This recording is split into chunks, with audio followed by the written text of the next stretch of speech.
Welcome students, आप सभी का एक बार फिर से स्वागत है अपनी इस ऑनलाइन क्लास में। अपने बात कर रहे थे विद्युत परिपथ के बारे में, लेसन नंबर 6 की अपनी बात कर रहे थे, जिसके अंतर्गत हमने लास्ट क्लास में समझा था विभव मापी को। उसी टॉपिक को आज अपने आगे बढ़ाते हुए बात करने वाले विभव प्रवणता की। तो कल हमने बात की थी विभव मापी के सिद्धांत की, जिसमें हमने विभव प्रवणता को समझा था कि ये विभव प्रवणता क्या होती है। एक्चुअली में विभव प्रवणता होता क्या है? जो भी विभव मापी का तार होगा उसकी एकांक लंबाई पर उत्पन्न विभवांतर को ही विभव प्रवणता कहते हैं। यानी कि विभव मापी तार की एकांक लंबाई पे उत्पन्न होने वाले विभवांतर को ही विभव प्रवणता कहते हैं। और इसका फॉर्मूला क्या था? x = v/L। और वहाँ पे v क्या है? विभव मापी तार के सिरों पे उत्पन्न होने वाला विभवांतर होता है। चलो इसको अपने थोड़ा सा आगे बढ़ाते हैं। तो कल हमने एक स्ट्रक्चर लिया था कि ये एक विभव मापी तार हो गया, 10 मीटर लंबा तार। सपोज दैट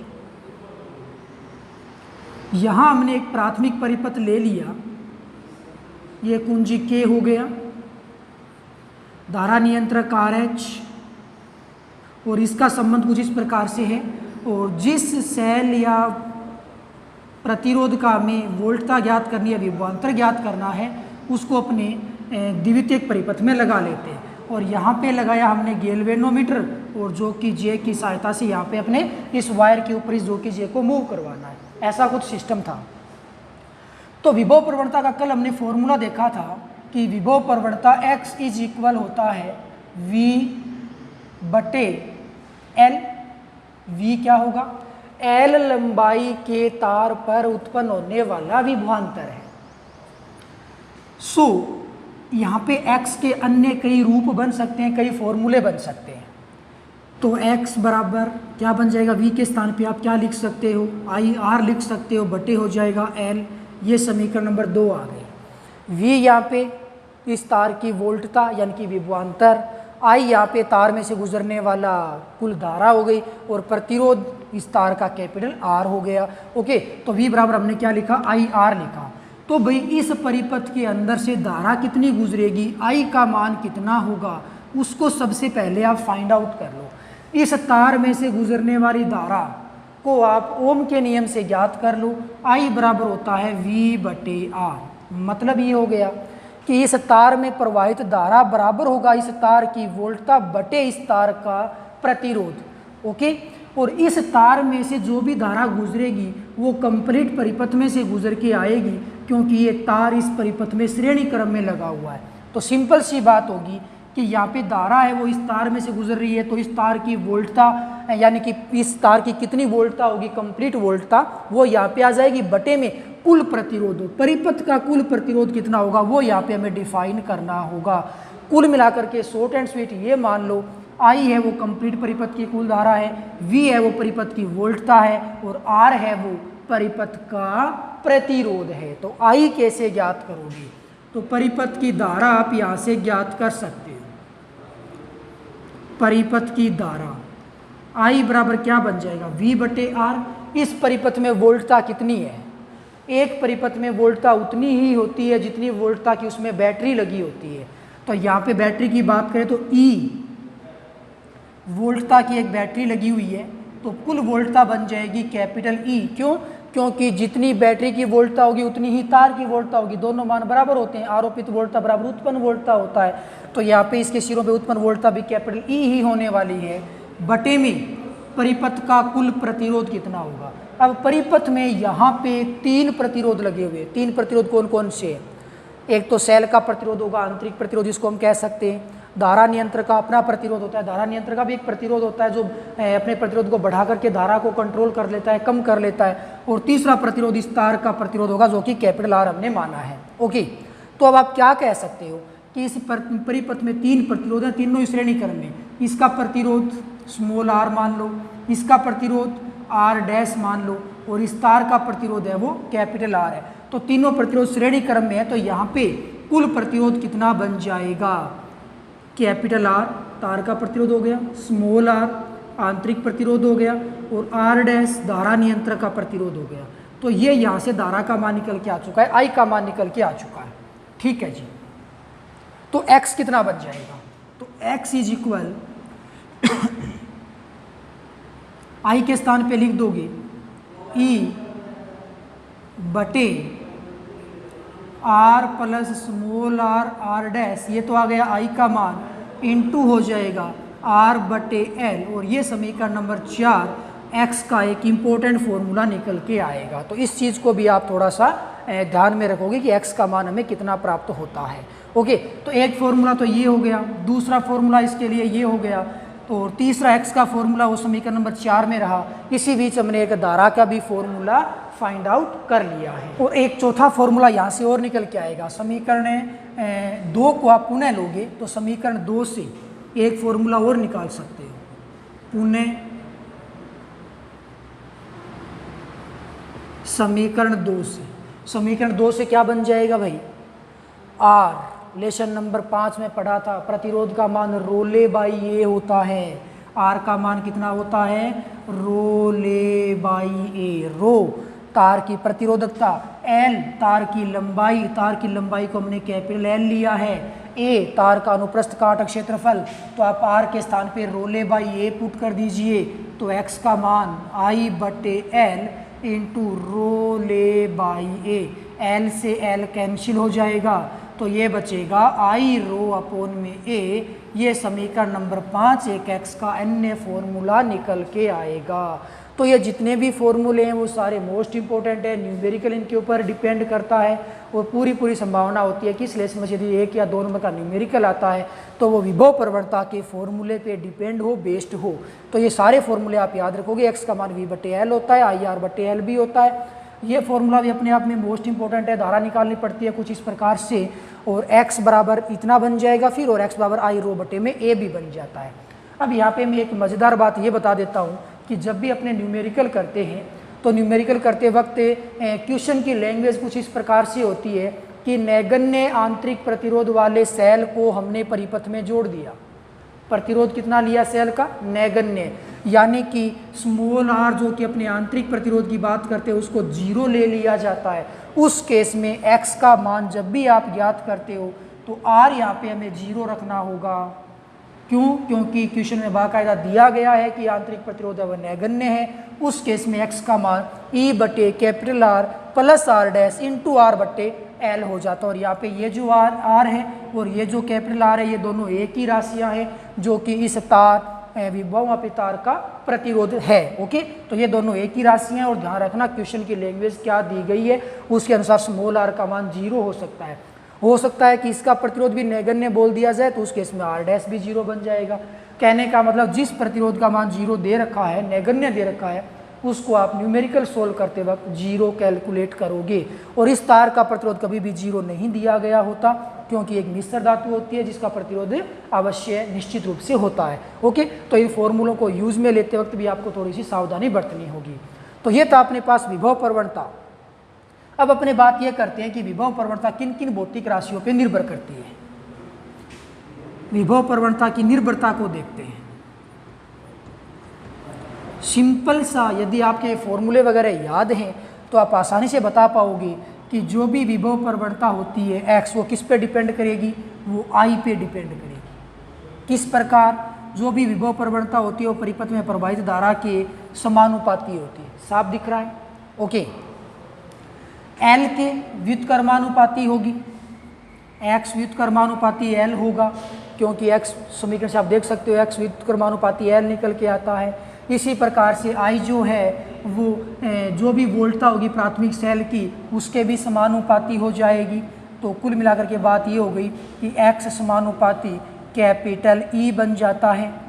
इसी प्रकार से आगे अपने थोड़ा सा बढ़ें तो ये जो x होता है वो a के व्युत्क्रमानुपाती होता है, यानी कि तार के अनुप्रस्थ काटक क्षेत्रफल के व्युत्क्रमानुपाती होगा। ये भी आप आसानी से देख सकते हो। तो कुल मिलाकर के इन फॉर्मूलों के आधार पर इसको रटने की ज़रूरत नहीं है। फॉर्मूले यदि आपको याद है तो आप आसानी से उसको देखते हुए बता सकते हो कि विभव प्रवणता किस प्रकार किस भौतिक राशि पर डिपेंड करती है। ओके, तो ये था अपने पास विभव प्रवणता। अब अपने बात करने वाले हैं कि विभव मापी को जब भी अपने यूज में लेते हैं उस केस में हमें किन किन सावधानियों का उपयोग करना चाहिए, क्या क्या सावधानियां बरतनी चाहिए।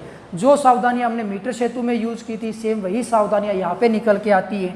तो सावधानियों की यदि मैं बात करूँ,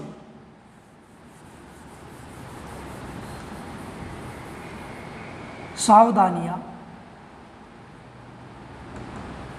तो पहली सावधानी तो ये होगी कि जब आप रीडिंग ले चुके हो, कैलकुलेशन कर रहे हो, उस केस में परिपथ में धारा प्रवाहित नहीं करनी चाहिए, आई को फ्लो नहीं करना चाहिए। अदरवाइज क्या हो जाएगा, नहीं तो ये तार गर्म होगा, गर्म होने पर हम जानते हैं कि इसके प्रतिरोध के मान में वृद्धि होती है, तो यथार्थतापूर्वक प्रतिरोध का मान ज्ञात नहीं होता, कैलकुलेट नहीं कर पाते। दूसरा, जो कि जे को लगातार इसके ऊपर खिसकाना नहीं चाहिए। क्यों? जो कि जे को तार के ऊपर जब खिसकाओगे तो तार का जो अनुप्रस्थ काटक क्षेत्रफल है, जिसको आप मोटाई कह सकते हो, उसके मान में कमी आएगी, और ऐसा होने पर जो भी प्रतिरोध होता है वो अनुप्रस्थ काटक क्षेत्रफल के व्युत्क्रमानुपाती होता है, विभव प्रवणता भी व्युत्क्रमानुपाती होती है। तो x का एक एग्जैक्ट मान है वो निकल के नहीं आता है। अतः जो कि जे को कंप्लीटली कभी भी लगातार इसके ऊपर खिसकाना नहीं चाहिए। और अब मोस्ट इम्पोर्टेंट दो टॉपिक की अपने बात करने वाले हैं, जिसको आप कंठस्थ याद रखोगे, गांठ बांध लोगे, कि अपने यहाँ पे जो सेकंड परिपथ में एक सेल काम में लिया था, आपने देखा होगा कि ये प्राथमिक सेल का पॉजिटिव टर्मिनल ए पॉइंट से जुड़ा हुआ है, तो द्वितीयक परिपथ में भी जो भी सेल लगा हुआ है उसका पॉजिटिव टर्मिनल भी एक से ही जुड़ा हुआ है।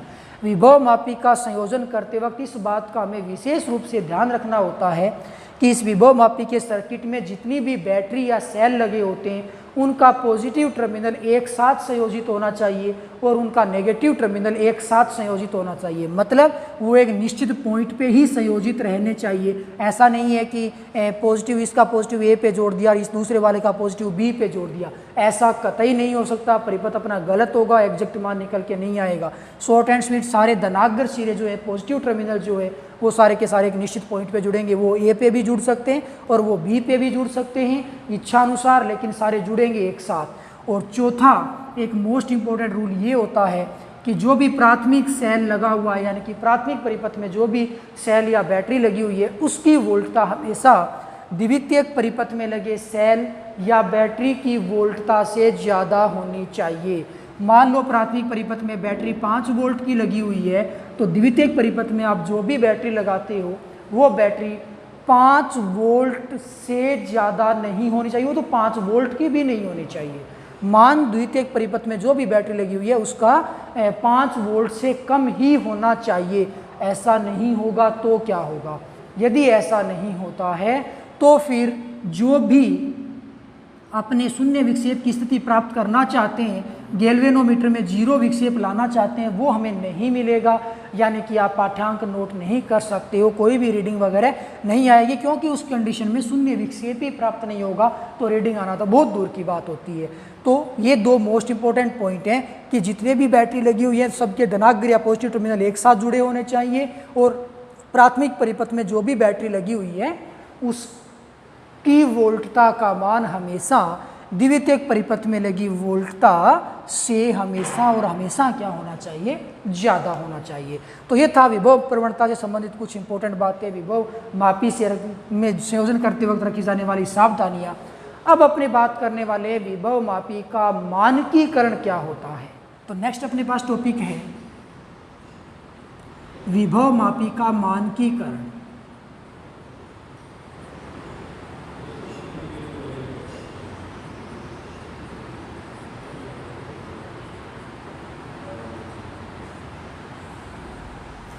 ओके, विभव मापी का मानकीकरण क्या होगा, इसको समझने के लिए अपने वो विद्युत परिपथ लेते हैं वापिस से।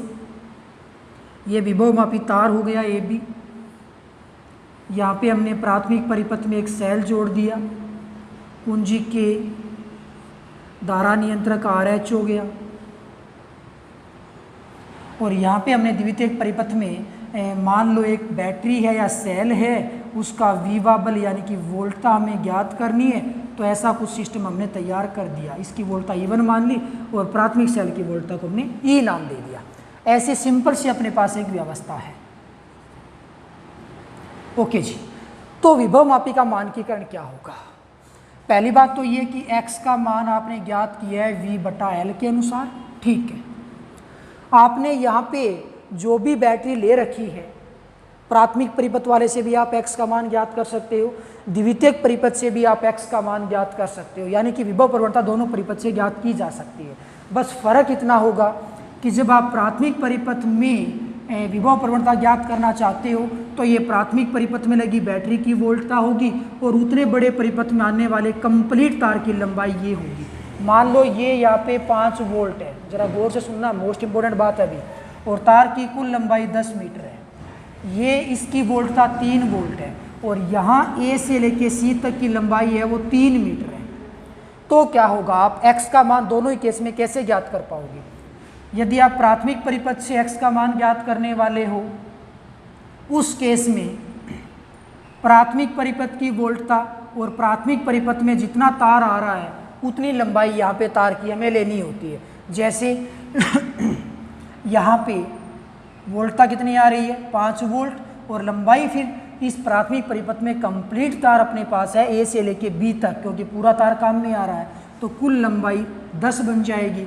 तो ये मान 1/2 ये बन जाएगा वोल्ट प्रति मीटर। विभव प्रवणता का मात्रा क्या होगा, वोल्ट प्रति मीटर, क्योंकि V/L इसका सूत्र होता है।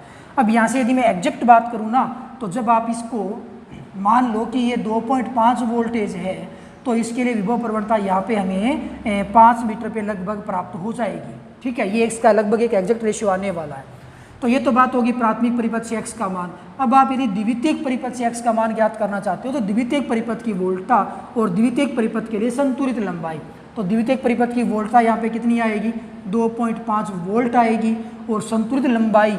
अब द्वितीयक परिपथ में केवल और केवल जो तार है वो ए से लेके सी तक वाला यूज हो रहा है, तो यहाँ तार की लंबाई केवल 5 मीटर काम आएगी, तो मान आ जाएगा 1/2 वोल्ट प्रति मीटर। यानी कि x का मान आप प्राथमिक परिपथ या द्वितीयक परिपथ किसी से भी फाइंड आउट कर सकते हो। बस ये ध्यान में रखना होता है कि जिस परिपथ की आपने वोल्टा मानी है या ली है कैलकुलेट करते वक्त, उसी परिपथ में जितनी लंबाई का तार आता है वही लंबाई हमें काम में लेनी होती है। ओके, तो मोस्टली कई बार क्या होता है कि हम जो भी यहाँ पे सेल यूज करते हैं x का मान ज्ञात करते वक्त, वो सेल लगातार डिस्चार्ज होते रहते हैं। पहले ये 2.5 वोल्ट का था, 10 मिनट बाद चेक करोगे 2.4 वोल्ट का रह जाएगा, कुछ समय पश्चात 2.3 वोल्ट रह जाएगा, फिर कुछ समय पश्चात 2 वोल्ट रह जाएगा। यदि अपने कुछ दिनों की बात करें तो वो डिस्चार्ज होते होते 0 वोल्ट भी दे देगा। कहने का मतलब ये जो मान है वो लगातार चेंज होता रहता है। तो x का मान लगातार कम होता जाएगा, क्योंकि पहले 2.5 में 5 का भाग लगाया, 2.4 में 5 का भाग लगाया। यानी कि कहने का मतलब ये हो गया कि ये जो बैटरी अपने पास यहाँ मिलती है वो लगातार डिसेबल होती रहती है, डिस्चार्ज होती रहती है, जिसके कारण x के मान में परिवर्तन आता है, x के मान में लगातार कमी आती है। यानी कि x का एक परिशुद्ध मान हमें प्राप्त नहीं होता। तो क्या होगा, उस केस में हमें एक ऐसा सेल काम में लेना होता है जिसकी वोल्टता काफ़ी लंबे समय तक नियत बनी रहे। तो स्टार्टिंग में यदि उसकी वोल्टता 2.5 है तो काफ़ी समय पश्चात भी देखें तो वोल्टता 2.5 ही मिले, थोड़े समय पश्चात और देखें तो भी वोल्टता 2.5 ही मिले, उस केस में इस x का जो मान होगा वो एग्जैक्ट हमें मान प्राप्त होगा। 2.5 है वो चेंज नहीं होगा, लगभग सेम मान हमें मिलता रहेगा। तो x का एक परिशुद्ध मान हमें प्राप्त हो जाएगा और ये x का परिशुद्ध मान ज्ञात करना ही विभव मापी का मानकीकरण कहलाता है। तो विभव मापी में विभव प्रवणता के परिशुद्ध मान को ज्ञात करना ही विभव मापी का मानकीकरण कहलाता है। और यहाँ पे हमने जो भी सेल काम में लिया है जिसकी वोल्टता काफ़ी समय तक नियत बनी हुई है, उस सेल को अपने मानक सेल कहते हैं। कौन सा सेल कहोगे, मानक सेल। मानक सेल के रूप में कैडमियम सेल काम में आ सकता है, कैडमियम, या डेनियल सेल काम में आ सकता है। कैडमियम सेल की जो वोल्टता होती है वो 1.01 वोल्ट होती है, जबकि डेनियल सेल की वोल्टता 1.08 वोल्ट होती है। तो ये प्रैक्टिकल की दृष्टि से भी इम्पोर्टेंट है, डेरिवेशन की दृष्टि से भी इम्पोर्टेंट है, थ्योरेटिकल रूप से भी। तो ध्यान रखोगे कि मानक सेल वह सेल होता है जो विभव मापी के मानकीकरण में काम आता है और मानक सेल के रूप में कैडमियम और डेनियल सेल का उपयोग होता है। कैडमियम सेल की वोल्टता 1.01 वोल्ट होती है और डेनियल सेल की जो वोल्टता यानी कि विवा बल होता है, यानी कि विद्युत वाहक बल होता है, वो 1.08 वोल्ट होता है। तो विभव मापी के अंतर्गत जो x यानी कि विभव प्रवणता का परिशुद्ध मान ज्ञात करना ही क्या कहलाता है, विभव मापी का मानकीकरण कहलाता है। अब ये मानकीकरण होगा कैसे, उसकी बात कर लेते हैं। तो अपने पास ये एक वही स्ट्रक्चर बना हुआ जो हमने थोड़ी देर पहले लिया था। अब अपने बात ये करने वाले हैं कि x का एग्जैक्ट मान निकलेगा कैसे, और इस सेल की विवा वोल्टता है वो E है, यानी कि विवा बल है वो E है। हमें करना क्या है, जो कि विभव मापी का सिद्धांत था ठीक वैसा ही हमें काम करना है, जो कि जे को लेफ्ट राइट मूव करवाएंगे तो हम उस कंडीशन में उस पोजीशन पे जे को रोक देंगे जहाँ गैल्वेनोमीटर में शून्य विक्षेप प्राप्त हो जाएगा। मान लो सी पॉइंट पर जो कि जे को रखा तो हमें शून्य विक्षेप मिला। उस कंडीशन में तार की संतुलित लंबाई आप स्मॉल एल समझ लो। ए से लेके सी तक की लंबाई कितनी हो गई, स्मॉल एल। ओके, तो ए से लेके सी तक का विभवांतर कितना होगा, एकांक लंबाई का विभवांतर कितना होता है, विभव प्रवणता होता है, तो स्मॉल एल लंबाई का कितना बन जाएगा, x इंटू एल बन जाएगा, क्योंकि एकांक लंबाई का यदि x है, एकांक लंबाई का x है तो एल लंबाई का कितना हो जाएगा, एल एक्स हो जाता है। ओके, अब किरचॉफ का द्वितीयक नियम ये कहता है कि परिपथ की जो भी बैटरी लगी हुई है उसकी वोल्टता हमेशा उत्पन्न होने वाली वोल्टता के बराबर होगी, यानी कि तार की वोल्टता बराबर इस सेल की वोल्टता होगी। तो यहाँ से क्या बन जाएगा, किरचॉफ का द्वितीय नियम काम में लोगे, किरचॉफ के द्वितीय नियम से, जो कि हमने सिद्धांत में भी समझा था, कैपिटल ई है वो किसके बराबर बन जाएगा, तार की वोल्टता के बराबर बन जाएगा। अब ई बराबर क्या होगा, x इंटू एल। ई हमें पता है, इस ई का मान कितना होगा वो हमें पता है, क्यों, क्योंकि हम मानकीकरण कर रहे हैं, मानक सेल काम में लिया है, या तो कैडमियम सेल है या डेनियल सेल है, उसकी वोल्टता हमें पता होती है, मतलब ई का मान हमें एग्जैक्ट पता है। तो आप यहाँ से x का मान ज्ञात कर लोगे, ई बटे एल। तो ई का मान तो हमें पहले से ही पता है, कितना मान है, या तो 1.01 होगा वोल्ट में या 1.08 होगा, और एल आप संतुलित लंबाई मेजर कर लोगे क्योंकि इसके ऊपर बाकायदा पैमाना लगा होता है। तो दोनों राशियां ज्ञात हैं, मतलब अपने पास x का मान भी ज्ञात हो गया। तो वो x का मान परिशुद्ध मान होगा, और परिशुद्ध मान ज्ञात करना क्या कहलाएगा, मानकीकरण कहलाएगा। तो x का सिंपल सा सूत्र होता है ई बटे में एल, ये दोनों ही मान ज्ञात होते हैं, बस इतना सा फर्क होता है।